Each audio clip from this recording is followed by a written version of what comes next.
ಶ್ರೀ ಗುರು ಸಿದ್ಧಾರೂಢಾಯ ನಮಃ. ಚಿದಂಬರಮಠಾಧೀಶಂ ಸಿದ್ಧಾರೂಢಯತೀಶ್ವರಂ ಶಿಷ್ಯಪ್ರಶಿಷ್ಯರೂಪೇಣ ಬೋಧಕಂ ಗುರುಮಾಶ್ರಯೇ. ಯದಂಗ್ರಿಕಮಲದ್ವಂದ್ವಂ ತಾಪತ್ರಯನಿವಾರಕಂ ಶಾಂತೈಕ್ಯಪದದಂ ದೇವಂ ವಂದೇ ಸಿದ್ಧಾರೂಢಮಹಂ ಭಜೆ. ಓಂ 14ನೇ ಅಧ್ಯಾಯ. ಶ್ರೀ ಗಣೇಶಾಯ ನಮಃ. ಶ್ರೀ ಗುರುಭ್ಯೋ ನಮಃ. ಹೇ ಸಿದ್ಧಾರೂಢ ಸದ್ಗುರುವೇ, ಎಲ್ಲ ಮುಮುಕ್ಷು ಜನರ ಪುಣ್ಯವು ಮುಷಿಯೊಳಗೆ ಹಾಕಿ ನಿನ್ನ ಈ ಪುಣ್ಯ ಶರೀರವು ಎರೆಯಲ್ಪಟ್ಟಿತು.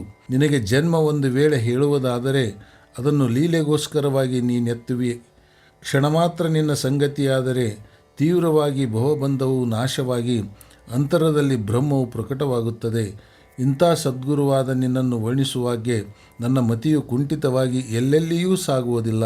ಯಾಕೆಂದರೆ ಈ ಜಗತ್ರಯದಲ್ಲಿ ನಿನ್ನ ಸಮಾನರು ಯಾರ್ಯಾರೂ ಇಲ್ಲವು.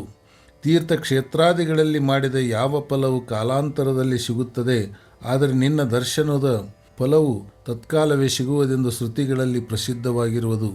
ನೀನು ನಿರ್ಗುಣದೊಳಗೆ ಇದ್ದಿ ಎಂದರೆ ಭಕ್ತಜನರನ್ನು ಯಾರು ಉದ್ಧರಿಸಬೇಕು ಎಂದು ನೀನು ದೇಹಧಾರಿಯಾಗಿ ಬಂದಿರುವಿ. ಇಂಥ ನಿನ್ನ ಕಥೆಯ ಜಗತ್ರಯಕ್ಕೆ ಪಾವನಕರವಾಗಿರುತ್ತದೆ. ಯಾವಾಗ ಭಕ್ತರಿಗೆ ಸಂಕಷ್ಟಗಳು ಬರುವವೋ ಆ ಕ್ಷಣವೇ ತಾನೇ ಸ್ವತಃ ಹೋಗಿ ಅವನು ಪರಿಹರಿಸಬೇಕೆಂಬ ನಿಶ್ಚಯವನ್ನು ಮಾಡಿ ದೇಹವನ್ನು ಧರಿಸಿಕೊಂಡು ಈ ದುಃಖಮಯವಾದ ಲೋಕಕ್ಕೆ ಬಂದಿರುತ್ತಿ. ಸಂಕಷ್ಟ ಬಂದಾಗ ನೀನು ಭಕ್ತರನ್ನು ರಕ್ಷಿಸುವಿ.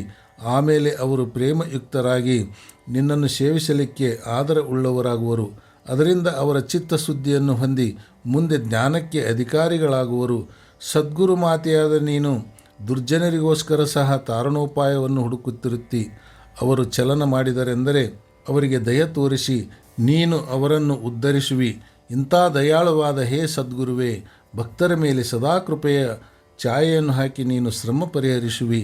ಹೇ ದೇವನೇ, ನಿನ್ನ ಕಥೆಯನ್ನು ಈಗ ನೀನೇ ನಿರೂಪಿಸುವಂಥವನಾಗು. ಸಮುದ್ರ ತೀರದಲ್ಲಿ ಕುಮಟೆ ಎಂಬ ನಗರವಿರುವುದು. ಅಲ್ಲಿ ಹರಿಹರನೆಂಬ ಒಬ್ಬ ಭಕ್ತನಿರುವನು. ಆತನು ಬಹು ದರಿದ್ರಾವಸ್ಥೆಯಲ್ಲಿ ಸಂಸಾರ ನಡೆಸುವನು. ಆತನ ಪತ್ನಿಯ ಹೆಸರು ಸರಸ್ವತಿ. ಆ ದಂಪತಿಗಳು ಬಹು ಪ್ರೇಮಯುಕ್ತರಾಗಿ ಕೃಷ್ಣನಾಮವನ್ನು ಜಪಿಸುತ್ತಾ ಪ್ರತಿನಿತ್ಯ ಶ್ರೀಪತಿಯನ್ನು ಭಜಿಸುತ್ತಿದ್ದರು.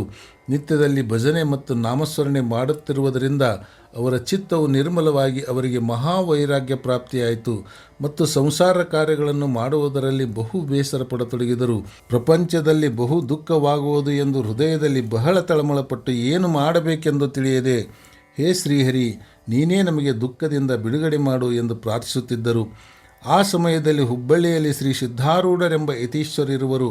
ಸಾಕ್ಷಾತ್ ಪರಮೇಶ್ವರನೇ ನರರೂಪದಿಂದ ಬಂದಿರುವನೆಂದು ಅವರನ್ನು ಎಲ್ಲರೂ ಮನ್ನಿಸುವರು ಎಂಬ ವಾರ್ತೆಯನ್ನು ಕೇಳಿ ಆಗ್ಗೆ ಅತ್ಯಂತ ಹರ್ಷಚಿತ್ತರಾಗಿ ಕೂಡಲೇ ಹುಬ್ಬಳ್ಳಿಗೆ ಹೊರಟು ಹೋಗಬೇಕೆಂಬ ಕುತೂಹಲದಿಂದ ಎಲ್ಲ ಸಂಸಾರ ಭ್ರಾಂತಿಯನ್ನು ತ್ಯಜಿಸಿ ಹುಬ್ಬಳ್ಳಿಗೆ ಹೊರಟು ಬಂದರು. ಹುಬ್ಬಳ್ಳಿಗೆ ಬಂದು ಜನರಿಗೆ ವಿಚಾರಿಸುತ್ತಾರೆ, ಹೇ ಬಂಧುಗಳಿರ, ನಿರಭಿಮಾನತ್ವದಿಂದ ಶರಣು ಬಂದಿರುವ ದೀನ ಮತ್ತು ಅನಾಥರನ್ನು ಪಾಲಿಸುವಂಥ ಆ ಸಿದ್ಧರಾಯನು ಎಲ್ಲಿರುವನು ಎಂದಾಗ ಅವರು ಭಕ್ತಕಾಮ ಕಲ್ಪದ್ರುಮನಾಗಿಯೂ ಆತ್ಮರಾಮನಾಗಿಯೂ ಭವಶ್ರಮ ಪರಿಹಾರ ಮಾಡುವಂಥವನಾಗಿ ಇರುವ ಆತನು ಸಿದ್ಧಾಶ್ರಮದಲ್ಲಿರುವನು ಎಂದು ಹೇಳಿದರು. ಆ ಕೂಡಲೇ ಹರಿಹರ ಮತ್ತು ಸರಸ್ವತಿ ಅತ್ಯಂತ ಪ್ರೇಮಭರಿತರಾಗಿ ಸಿದ್ಧಾಶ್ರಮಕ್ಕೆ ಶೀಘ್ರವಾಗಿ ಬಂದು ಅಲ್ಲಿ ಶೋಭಾ ನೋಡಿ ಬಹು ಆನಂದಭರಿತರಾದರು. ಆ ಸದ್ಗುರು ರೂಪವು ಜ್ಞಾನ ತೇಜದಿಂದ ಪ್ರಕಾಶಮಾನವಾಗಿಯೂ ಅನುಪಮವಾಗಿಯೂ ದರ್ಶನ ಮಾತ್ರದಿಂದ ತ್ರಿತಾಪಗಳನ್ನು ಹರಣ ಮಾಡುವಂಥದ್ದಾಗಿಯೂ ಜನ್ಮಾಂತರಗಳಲ್ಲಿ ಮಾಡಿದಂಥ ಪಾಪವನ್ನು ಭಸ್ಮ ಮಾಡುವ ಸಾಮರ್ಥ್ಯ ಉಳ್ಳಂಥದ್ದಾಗಿರುವುದನ್ನು ಅವರು ನೋಡಿದರು. ಅತಿ ಸ್ವೋಜ್ಜಲವಾದ ಮುಖಮುದ್ರೆಗಳ ಸಿದ್ಧಾರೂಢ ಸದ್ಗುರುಗಳನ್ನು ಕಂಡು ಆ ದಂಪತಿಗಳು ನೇತ್ರಗಳಿಂದ ಆನಂದ ಬಾಷ್ಪಗಳನ್ನು ಸುರಿಸುತ್ತಾ ಸಿದ್ಧಚರಣಗಳಲ್ಲಿ ಮಸ್ತಕವನ್ನಿಟ್ಟರು. ಆಗ ಆ ಕರುಣಾಕರನು ಅವರನ್ನು ಎಬ್ಬಿಸಿ ಅವರ ಅನುಪಮ ಪ್ರೇಮರಸವನ್ನು ತಿಳಿದು ಹೃದಯದಲ್ಲಿ ದಯಾಭರಿತನಾಗಿ ಅವರನ್ನು ಕುರಿತು ಅನ್ನುತ್ತಾನೆ, ಹೇ ಪುಣ್ಯ ದಂಪತಿಗಳಿರ, ನೀವು ಎಲ್ಲಿಂದ ಆಗಮನ ಮಾಡಿದಿರಿ? ನಿಮ್ಮ ಅಪೇಕ್ಷೆ ಏನಿರುವುದು ಹೇಳಿರಿ. ಸದ್ಗುರುಗಳ ಮೃದು ವಚನವನ್ನು ಕೇಳಿ ಹರಿಹರನು ಅನ್ನುತ್ತಾನೆ, ಹೇ ದಯಾಗನರಾದ ಸದ್ಗುರುಗಳೇ, ನಿಮ್ಮ ದರ್ಶನದ ಉದ್ದೇಶವಾಗಿ ನಾವು ಧಾವಿಸಿ ಇಲ್ಲಿಗೆ ಬಂದಿರುವೆವು. ನಾವು ಸಂಸಾರದಲ್ಲಿ ಬಹಳ ತಾಪವನ್ನು ಹೊಂದಿ ಅದರೊಳಗಿಂದ ಬಿಡಿಸುವಂಥವರ್ಯಾರನ್ನೂ ಕಾಣದೆ ದಯಾಳುಗಳು ನೀವಿದ್ದೀರೆಂಬ ವಾರ್ತೆಯನ್ನು ಕೇಳಿ ನಿಮ್ಮ ಚರಣಗಳಿಗೆ ಶರಣ ಬಂದಿರುತ್ತೇವೆ. ಸಂಸಾರವು ಬಹು ದುಃಖಮಯವಾಯಿತು. ಅದರೊಳಗಿಂದ ತಾರಣೋಪಾಯವು ಏನೂ ಕಾಣದೆ ದೃಢವಾಗಿ ನಿಮ್ಮ ಚರಣಗಳನ್ನು ಹಿಡಿದಿರುತ್ತೇವೆ. ಹೇ ಸದ್ಗುರು ಮಾತಾ, ನೀನೇ ನಮ್ಮನ್ನು ತಾರಿಸು. ಅವರ ಇಂಥ ಕರುಣಾವಚನವನ್ನು ಕೇಳಿ ಸದ್ಗುರುಗಳು ಅತ್ಯಂತ ಕೃಪೆಯಿಂದ ದ್ರವಿಸಿ, ಭಯಪಡಬೇಡಿರಿ ಎಂದು ಅವರಿಗೆ ಅಭಯ ವಚನವನ್ನು ದಯಪಾಲಿಸಿದರು. ಕೂಡಲೇ ದಂಪತಿಗಳು ಬಹು ಆನಂದಯುಕ್ತರಾಗಿ ಅಂದಿನಿಂದ ಸದ್ಗುರು ಆಜ್ಞೆಯಿಂದ ಮಠದಲ್ಲೇ ಇರುತ್ತಿದ್ದು ದೇಹಾಭಿಮಾನವನ್ನು ಬಿಟ್ಟು ಅನನ್ಯ ಭಾವದಿಂದ ಗುರುಸೇವೆಯನ್ನು ಮಾಡುತ್ತಿದ್ದರು. ನಿತ್ಯದಲ್ಲಿಯೂ ವೇದಾಂತ ಶ್ರವಣ ಮಾಡುತ್ತಿದ್ದು ಅವರ ಚಿತ್ತಕ್ಕೆ ಶಾಂತಿ ಲಭಿಸಿತು. ಉದರ ನಿರ್ವಾಹಾರ್ಥವಾಗಿ ಅವರು ಭಿಕ್ಷಾಟನವನ್ನು ಅವಲಂಬಿಸಿದರು. ಅವರ ಅದ್ಭುತ ಪ್ರೇಮವನ್ನು ನೋಡಿ ಜನರೆಲ್ಲ ಆಶ್ಚರ್ಯಭರಿತರಾಗಿ ಅವರಿಗೆ ಅನ್ನುತ್ತಾರೆ, ನೀವು ಧನ್ಯರು ಧನ್ಯರು, ಆ ಸಿದ್ಧ ದಯಾಗನನ ಕೃಪೆಯನ್ನು ಸಂಪಾದಿಸಿಕೊಂಡಿರಿ. ಈ ಪ್ರಕಾರ 1 ವರ್ಷವಾಯಿತು. ಸದ್ಗುರುವಿನ ಪ್ರೇಮವು ಅಂತರದಲ್ಲಿ ಪೂರಿತವಾಗುವಂಥದ್ದಾಯಿತು. ಈ ಸಮಯದಲ್ಲಿ ಆ ದಂಪತಿಗಳಿಗೆ ಕುಮಟೆಗೆ ಹೋಗಿ ಬರುವ ಒಂದು ಅನಿವಾರ್ಯ ಕಾರ್ಯ ಬಂದೊದಗಿತು. ಆಗ ಸದ್ಗುರು ವಿರಹವಾಗುವುದೆಂದು ತಿಳಿದು ಬಹು ತಳಮಳಿಸತೊಡಗಿದರು. ನೇತ್ರಗಳಿಂದ ದಳದಳನೆ ಅಶ್ರುಗಳು ಸುರಿಯುತ್ತಿದ್ದವು. ಸಿದ್ಧ ಸದ್ಗುರುಗಳ ಸಮೀಪ ಬಂದು, ಹೇ ದಯಾನಿಧಿ, ನಮಗೆ ತೀವ್ರವಾಗಿ ಹಿಂದಿರುಗಿ ಕರೆಸಿಕೊಳ್ಳಿರಿ ಎಂದು ಧನ್ಯಭಾವದಿಂದ ಪ್ರಾರ್ಥಿಸಿದರು. ಹಾಗೆ ಸದ್ಗುರುಗಳು ಅನ್ನುತ್ತಾರೆ, ನೀವು ಮನಸ್ಸಿನಲ್ಲಿ ಏನೇನೋ ಚಿಂತೆ ಮಾಡಬೇಡಿರಿ. ಗುರುಚಿಂತನ ಅಖಂಡವಾಗಿ ಮಾಡುತ್ತಿದ್ದರೆ ಮಾರ್ಗದಲ್ಲಿ ಏನೇನೂ ಭಯವಿರಲಾರದು. ನಾನು ಯಾವಾಗಲೂ ನಿಮ್ಮ ಬೆನ್ನಿಗಿರುವೆನೆಂದು ನಿಮ್ಮ ಹೃದಯದಲ್ಲಿ ದೃಢವಾಗಿ ನಂಬಿರಿ ಮತ್ತು ನಿರ್ಭಯ ಚಿತ್ತರಾಗಿ ಹಗಲು ರಾತ್ರಿ ನಾಮಜಪವನ್ನು ಮಾಡುತ್ತಾ ನಡೆಯಿರಿ. ಸದ್ಗುರು ವಚನವನ್ನು ಕೇಳಿ ಆ ದಂಪತಿಗಳು ಅತ್ಯಾನಂದ ಭರಿತರಾಗಿ ಸದ್ಗುರು ಚರಣಗಳಿಗೆ ಮಸ್ತಕವನ್ನಿಟ್ಟು ಕುಮಟೆಗೆ ಹೋಗುವ ರಸ್ತೆಯ ಮೇಲೆ ನಡೆದು ಹೋದರು. ರಸ್ತೆ ಹಿಡಿದು ಹೋಗುವಾಗೆ ಸದ್ಗುರು ನಾಮವನ್ನು ಬಹು ಪ್ರೇಮದಿಂದ ಉಚ್ಚರಿಸುತ್ತಿದ್ದರು ಮತ್ತು ಆಗಾಗ್ಗೆ ಸದ್ಗುರು ಕಥೆಗಳನ್ನು ವರ್ಣಿಸುತ್ತಾ ಅಷ್ಟಭಾವಗಳನ್ನು ಹೊಂದಿ ನೇತ್ರಗಳು ಅಶ್ರುಪೂರ್ಣವಾಗಿ ಸದ್ಗುರು ಮೂರ್ತಿಯನ್ನು ಚಿಂತಿಸುತ್ತಾ ನಡೆಯುತ್ತಿದ್ದರು. ಹೀಗೆ ಹೋಗುತ್ತಿರುವಾಗ ಮುಂದೆ ಮಹಾ ಅರಣ್ಯವು ಪ್ರಾಪ್ತವಾಯಿತು. ರಸ್ತೆಯ 2 ಪಾರ್ಶ್ವಗಳಲ್ಲಿ ಘನವೃಕ್ಷಗಳು ಬೆಳೆದು ನಿಂತಿದ್ದಕ್ಕಾಗಿ ಹಗಲಿನಲ್ಲಿ ಅಂಧಕಾರವು ತುಂಬಿತ್ತು. ಮಾರ್ಗದ ಮೇಲೆ ಕಿಂಚಿತ ಪ್ರಕಾಶ ಬೀಳುತ್ತಿತ್ತು. ಅರಣ್ಯದೊಳಗಿಂದ ಮೃಗ ಪಕ್ಷಾದಿಗಳ ಭಯಂಕರವಾದ ಘೋಷವು ಕೇಳಿಸುತ್ತಿತ್ತು. ಆದರೆ ಭಜನವನ್ನು ಮಾಡುತ್ತಾ ನಡೆಯುತ್ತಿದ್ದ ಆ ದಂಪತಿಗಳ ಮನಸ್ಸು ನಿರ್ಭಯವಾಗಿತ್ತು. ಈ ಪ್ರಕಾರ ಅವರು ಹೋಗುತ್ತಿರುವಾಗ ಹರಿಹರನು ಏನೋ ನಿಮಿತ್ತದಿಂದ ಹಿಂದುಳಿದನು. ಆತನ ಪತ್ನಿಯ ಮುಖದಿಂದ ನಾಮವನ್ನು ಉಚ್ಚರಿಸುತ್ತಾ ಶರೀರ ವಿಸ್ಮೃತಿಯನ್ನು ಹೊಂದಿದವಳಾಗಿ ನೆಟ್ಟಗೆ ಮುಂದೆ ನಡೆದಳು. ಅಷ್ಟರೊಳಗೆ ಪಾರ್ಶ್ವದ ಕಂಠಿಯೊಳಗಿಂದ ಒಂದು ಮಹಾವ್ಯಾಘ್ರವು ತುಸು ಅಂತರದಲ್ಲಿ ಸರಸ್ವತಿಯ ಮುಂದೆ ಬಂದು ನಿಂತು ಆಕೆಯನ್ನು ನೋಡುತ್ತಿತ್ತು. ಸರಸ್ವತಿಗೆ ದೇಹಭಾನವಿದ್ದಿಲ್ಲ. ಒಮ್ಮೆ ಅಕಸ್ಮಾತ್ ಮುಂದೆ ನೋಡಿದಳು ಮತ್ತು ಕ್ಷಣ ಮಾತ್ರ ತಟಸ್ಥಳಾದಳು. ಕೂಡಲೇ ಆ ವ್ಯಾಘ್ರವು ಮಹಾಗರ್ಜನೆ ಮಾಡಿತು. ಆಗ ಆ ಗರ್ಜನೆಯು ಮನದಲ್ಲೆಲ್ಲ ಪ್ರತಿಧ್ವನಿಯಾಗುತ್ತಾ ತುಂಬಿತು. ಅದನ್ನು ಕೇಳಿ ಆ ಅಬಲೆಯು ಥರಥರನೆ ನಡುಗಿದಳು ಮತ್ತು ಸದ್ಗುರುವಿನ ಸ್ಮರಣೆ ಮಾಡುವಂಥವಳಾದಳು. ಆ ಹುಲಿಯಾದರೂ ಜಿಗಿಯುತ್ತಾ ಬಂದು ಆಕೆಗೆ ಸಮೀಪಿಸಿತು. ಇನ್ನೊಮ್ಮೆ ಜಿಗಿದು ಆಕೆಯ ಮೇಲೆ ಬೀಳುತ್ತಿತ್ತು. ಅಷ್ಟರಲ್ಲಿ ಆಕೆಯು, ಸಿದ್ಧಾರೂಢ, ಓಡಿ ಬಂದು ನನ್ನನ್ನು ರಕ್ಷಿಸು ಎಂದು ಚೀರಿದಳು. ಕೂಡಲೇ ಆ ಸದ್ಗುರುನಾಥನು ಪ್ರಕಟನಾಗಿ ಆಕೆಯ ಬೆನ್ನ ಹಿಂದೆ ನಿಂತು ಒಂದು ಹಸ್ತವನ್ನು ಬೀಳುವಂಥ ಸರಸ್ವತಿಯ ಹೆಗಲ ಮೇಲಿಟ್ಟು ಆಕೆಯನ್ನು ಆಧರಿಸಿ ಹಿಡಿದು, ನೀನು ಭಯಪಡಬೇಡವೆಂದು ಹೇಳಿದನು. ಮತ್ತೊಂದು ಹಸ್ತವನ್ನು ಎತ್ತಿ ವ್ಯಾಘ್ರಕ್ಕೆ ನಿಲ್ಲು ಅನ್ನಲಾಗಿ ಆ ವ್ಯಾಘ್ರವು ಆ ದಿವ್ಯ ಪುರುಷನನ್ನು ನೋಡಿ ತತ್ಕಾಲವೇ ನೆಲಕ್ಕೆ ಬಿದ್ದು ಮೂರ್ಛೆ ಹೊಂದಿತು. ಇಷ್ಟರಲ್ಲಿ ಹರಿಹರನು ಸಮೀಪ ಬಂದು ನೋಡಲು ಪ್ರತ್ಯಕ್ಷ ಸದ್ಗುರು ನಿಂತದ್ದನ್ನು ಕಂಡು, ಹೇ ದೀನನಾಥ ಸಿದ್ಧರಾಯನೇ, ನಮ್ಮನ್ನು ಸಂಕಷ್ಟದಲ್ಲಿ ರಕ್ಷಿಸಿದಿ ಅಂದನು. ಸರಸ್ವತಿಯಾದರೂ ದೇಹ ಸ್ವಭಾವವಾದ ಭಯದಿಂದ ಮೂರ್ಛಾಗತಳಾಗಿ ಬೀಳುವಷ್ಟರಲ್ಲಿ ಸಿದ್ಧರು ಆಕೆ ಹೆಗಲಿಗೆ ಹಿಡಿದು ಆಧರಿಸಿದರು. ಸರಸ್ವತಿಯು ಆಗ ತಿರುಗಿ ಸತೇಜ ಸದ್ಗುರು ಮೂರ್ತಿಯನ್ನು ನೋಡಿ ಗದ್ಗದಿತಳಾದಳು. ದಂಪತಿಗಳಿಬ್ಬರು ಅಶ್ರುಧಾರೆಗಳು ನಡೆದವು. ಅವರಂದದ್ದು, ಹೇ ಕರುಣಾಕರನೆ, ಸಂಕಷ್ಟದಲ್ಲಿ ಪ್ರಾಪ್ತನಾದಿ. ಈ ನಮ್ಮ ಶರೀರಗಳನ್ನು ನಿನ್ನ ಮೇಲಿಂದ ನಿವಾಳಿಸಿ ಚೆಲ್ಲುವೆವು. ನಿನ್ನನ್ನು ಹುಬ್ಬಳ್ಳಿಯಲ್ಲಿ ಬಿಟ್ಟು ಬಂದಿದ್ದೆವು. ನೀನು ಇಷ್ಟು ದೂರ ಹೇಗೆ ಒಮ್ಮಿಂದೊಮ್ಮೆ ಪ್ರಾಪ್ತನಾದೆ ತಂದೆಯೇ? ನಮ್ಮ ಸಂಕಟ ಕಾಲದಲ್ಲಿ ನೀನು ಧಾವನ ಮಾಡಿದಿ. ಹೇ ದಯಾವಂತನೇ, ಭಾವಿಕ ದಂಪತಿಗಳ ಈ ಭಾಷಣವನ್ನು ಕೇಳಿ ಆ ದಯಾಗನನಾದ ಸದ್ಗುರು ಗದ್ಗದಿತನಾಗಿ, ನಿಮ್ಮ ಸಮೀಪದಲ್ಲಿ ನಾನಿರುವೆನೆಂದು ನಿಮಗೆ ವಚನ ಕೊಟ್ಟಿದ್ದೇನು. ಎಲ್ಲೆಲ್ಲಿ ನನ್ನ ಭಕ್ತರಿರುವರೋ ಅವರ ಹಿಂದೆ ಮುಂದೆ ನಾನು ಸದಾಕಾಲದಲ್ಲಿ ಇರುವೆನು. ಯಾರು ನನ್ನ ನಾಮಸ್ಮರಣೆಯಲ್ಲಿ ಅಖಂಡರತರಾಗಿರುವರೋ ಅವರ ಸಲುವಾಗಿ ನಾನು ಯಾವಾಗಲೂ ಚಿಂತೆ ಮಾಡುತ್ತಿರುತ್ತೇನೆ. ನೀವು ಏನೇನೂ ಭಯಪಡಬೇಡಿರಿ ಎಂದು ಸದ್ಗುರುಗಳು ಅನ್ನುವಾಗ ಆ ವ್ಯಾಘ್ರವು ಮೆಲ್ಲಗೆ ಚೇತರಿಸಿ ಎದ್ದು ಅವರ ಕಡೆಗೆ ಬರತೊಡಗಿತು. ಅದನ್ನು ನೋಡಿ ಆ ದಂಪತಿಗಳಿಗೆ ದಂಪತಿಗಳಿಬ್ಬರು ಹೆದರಿ ಸಿದ್ಧರ ಪೃಷ್ಠಭಾಗದಲ್ಲಿ ಹೋಗಿ ನಿಂತುಕೊಂಡರು. ಸದ್ಗುರುಗಳಾದರೂ ಹುಲಿಯ ಸಮೀಪ ಹೋಗಿ ಅದರ ಬೆನ್ನ ಮೇಲೆ ಚಪ್ಪರಿಸಿದರು. ಆ ಕೂಡಲೇ ಅದು ನಾಯಿಯಂತೆ ದೀನಭಾವದಿಂದ ಸಿದ್ಧರ ಪಾದಕ್ಕೆ ಬಿತ್ತು. ಇದನ್ನು ನೋಡಿ ಆಶ್ಚರ್ಯಪಟ್ಟ ಆ ದಂಪತಿಗಳು ಆ ಭಯವನ್ನು ಬಿಟ್ಟು ಮುಂದೆ ಬಂದರು. ಆಗ ಸಿದ್ಧರಾಜರು ಆ ಹುಲಿಯ ಕಿವಿಯಲ್ಲಿ ಏನೋ ಉಸುರಿದರು. ಕೂಡಲೇ ಆ ವನಚರವು ಎದ್ದು ಹುಂಕಾರ ಕೊಟ್ಟು ವನದೊಳಗೆ ಹೊರಟು ಹೋಯಿತು.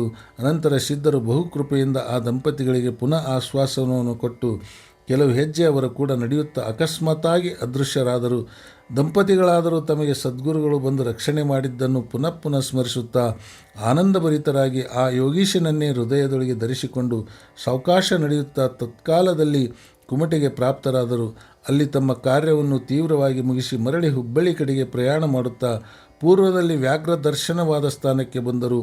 ಆ ಸಮಯದಲ್ಲಿ ತಮ್ಮ ಮುಂದೆ ರಸ್ತೆ ಮೇಲೆ ಅದೇ ವ್ಯಾಘ್ರ ಕಂಡರು. ಆದರೆ ಅದರಲ್ಲಿ ಮೊದಲಿನ ಉಗ್ರ ಲಕ್ಷಣಗಳಿರಲಿಲ್ಲ. ಇವರನ್ನು ಕಂಡ ಕೂಡಲೇ ಆ ನಮ್ರ ಭಾವದಿಂದ ಭೂಮಿಯ ಮೇಲೆ ಸುಮ್ಮನೆ ಬೀಳುವಂಥದ್ದಾಯಿತು. ಆ ವ್ಯಾಘ್ರವನ್ನು ನೋಡಿ ಸಂಶಯಯುಕ್ತರಾಗಿ ಆ ದಂಪತಿಗಳು ನಿಂತರು. ಹುಲಿಯು ಏಳದಿರುವುದನ್ನು ನೋಡಿ ಮೆಲ್ಲಗೆ ಮುಂದೆ ಹೆಜ್ಜೆ ಇಡುವಾಗೆ ಆ ವ್ಯಾಘ್ರವು ದೀನಭಾವದಿಂದ ಅವರ ಕಡೆಗೆ ನೋಡುತ್ತಿತ್ತು. ಹಾಗೆ ಹರಿಹರನು ಪತ್ನಿಯನ್ನು ಕುರಿತು, ಈ ವ್ಯಾಘ್ರದಲ್ಲಿ ದುಷ್ಟ ಲಕ್ಷಣವು ಕಾಣಿಸುವುದಿಲ್ಲ, ಆದರೂ ಏನು ಮಾಡಿತು ತಿಳಿಯಲಾಗದು, ಸದ್ಗುರುವೇ ನಮ್ಮನ್ನು ರಕ್ಷಿಸಬೇಕು ಎಂದು ಅವರಿಬ್ಬರು ವ್ಯಾಘ್ರದ ಸಮೀಪಕ್ಕೆ ಬಂದರು. ಸಮೀಪ ಬಂದ ಕೂಡಲೇ ಹುಲಿಯು ಅವರ ಪಾದಕ್ಕೆ ಬಿದ್ದು ಶಾಂತ ರೂಪದಿಂದೆದ್ದು ಅವರ ಮುಂದೆ ನಡೆಯತೊಡಗಿತು. ಕೆಲವು ಹೊತ್ತಿನವರೆಗೆ ಅವರ ಮುಂದೆ ಮುಂದೆ ನಡೆಯುತ್ತಾ ಆ ಹುಲಿಯು ಪುನಃ ಆ ದಂಪತಿಗಳ ಪಾದಕ್ಕೆರಗಿ ಅರಣ್ಯದೊಳಗೆ ಹೋಯಿತು. ಆಗ ಅವರು ನಿಶ್ಚಿಂತರಾದರು ಮತ್ತು ಮನಸ್ಸಿನಲ್ಲಿ ಬಹಳ ಆಶ್ಚರ್ಯಪಟ್ಟು ಸದ್ಗುರು ಮಹಿಮೆ ವರ್ಣಿಸಲು ಅಸಾಧ್ಯವೆಂದು ಅಂದುಕೊಂಡು ಹುಬ್ಬಳ್ಳಿಗೆ ಬಂದು ಮುಟ್ಟಿ ಸಿದ್ಧಾಶ್ರಮಕ್ಕೆ ಬಂದರು. ಸದ್ಗುರುಗಳಿಗೆ ಭೇಟಿಯಾಗಿ ಆತನ ಚರಣಗಳ ಮೇಲೆ ಮಸ್ತಕವನ್ನಿಟ್ಟು ಅನ್ನುತ್ತಾರೆ, ಹೇ ಭಕ್ತ ಸಖನೇ, ಧನ್ಯ ಧನ್ಯನು. ಭಕ್ತ ರಕ್ಷಣಾರ್ಥವಾಗಿ ನೀನು ಯಾವಾಗಲೂ ಎಚ್ಚರವಾಗಿರುವಿ. ವಿಚಾರಿಸಿ ನೋಡಿದರೆ ನೀನು ಇಲ್ಲೇ ಇದ್ದಿ. ಆದರೆ ಅರಣ್ಯದಲ್ಲಿ ಯಾವಾಗ್ಯ ವ್ಯಾಘ್ರವು ಸರಸ್ವತಿಯ ಮೇಲೆ ಹಾರಲಿಕ್ಕೆ ಬಂತು, ಆಗ ರಕ್ಷಿಸಲಿಕ್ಕೆ ನೀನು ಅಲ್ಲಿ ಪ್ರಕಟನಾದಿ. ಇದನ್ನು ಕೇಳಿ ಸದ್ಗುರುನಾಥನು ಅವರಿಗೆ ಅಜ್ಞಭಾವವನ್ನು ತೋರಿಸಿ ನಡೆದ ವರ್ತಮಾನವನ್ನು ಕೇಳಿದರು. ಹರಿಹರನು ಅರಣ್ಯದಲ್ಲಿ ನಡೆದ ಅಪೂರ್ವ ಚರಿತ್ರೆಯನ್ನು ನಿವೇದಿಸಿದನು.